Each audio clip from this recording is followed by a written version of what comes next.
sėdim, laukiam, kol norvegai atneš savo storą subinę su savo didelėm mašinom ir mus ištrauks.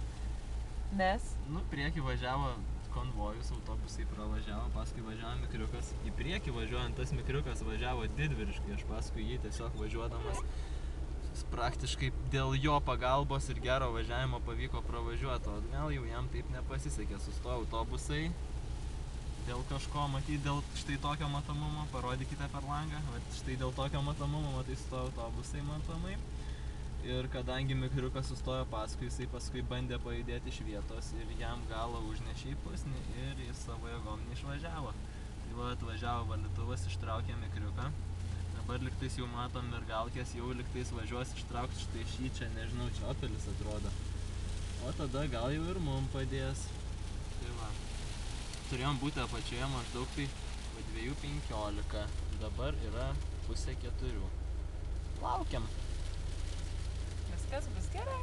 Jo, vis tiek kažkokiais būdais.